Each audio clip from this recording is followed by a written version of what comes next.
Hello everyone, my name is Muhammad Farhan Gifari, and today I will present about free and bone morphemes as part of my morphology project.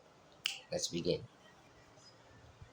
A morpheme is the smallest unit of meaning.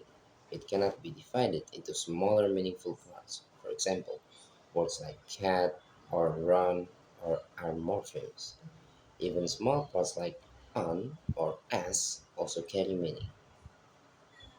In morphology, morphemes are divided into two types, free morphemes and bound morphemes. I will explain each type with examples. A free morpheme can stand alone as a complete word. For example, book, happy, teach, fast, and water. They already have meaning even without any additional morphemes. Bound morphemes can stand alone. They must attach to another word. For example, the prefix "un" in unhappy, the suffix "s" in cats, or "ed" in played, they add meaning or change the word's grammar. The differences are simple. Free morphemes can be words by themselves, while bound morphemes cannot stand alone. They need another base to attach to. This is five examples. In unhappy, "un" is a bound morpheme and happy is a free morpheme.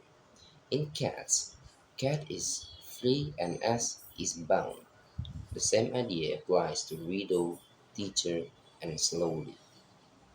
Morphemes are important because they help us understand how words are formed, how meanings change, and how grammar works in English. In conclusion, morphemes are the smallest units of meaning. Free morphemes can stand alone, while bound morphemes cannot. Understanding them helps us learn English more effectively. After explaining the theory of free and bound morphemes, it is also important to see how these concepts appear in real sentences and words. Therefore, I will now move on to the case studies.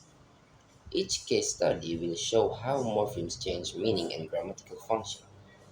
Let's begin with case study 1.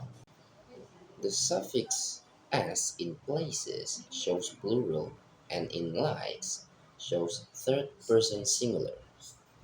These are inflectional. Free morphemes like, go, and friend can stand alone, while bound morphemes such as on, in, ed, and as cannot stand alone. In case study 2, we compare derivational and inflectional morphemes. Words like management and hopeful are derivational because the endings create a new word and new word class. Meanwhile, talking and played use inflectional morphemes. They do not create new words, they only change tense or aspect. In case study 3, the word when cannot be explained with normal rules. We do not say "goat". This is because the verb "go" uses suppletion, which means the past form uses a completely different root. Other examples are "is" to "was" and "good" to "better".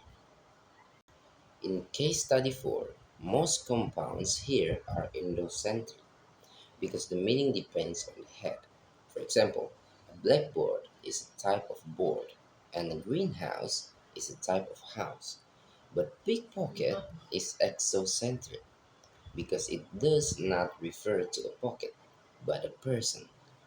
Stress also change meaning, such as blackboard versus blackboard. For case study 5, the word unbelievableness has several derivational morphemes. We start with the base belief, adding able creates believable. Then the prefix "un" creates unbelievable, and finally, the suffix "ness" turns it into a noun, unbelievableness. This shows layer of derivational morphology. This is the end of my presentation. Thank you for your time and attention. I hope this video helps you understand free and bound morphemes more clearly. Thank you and see you.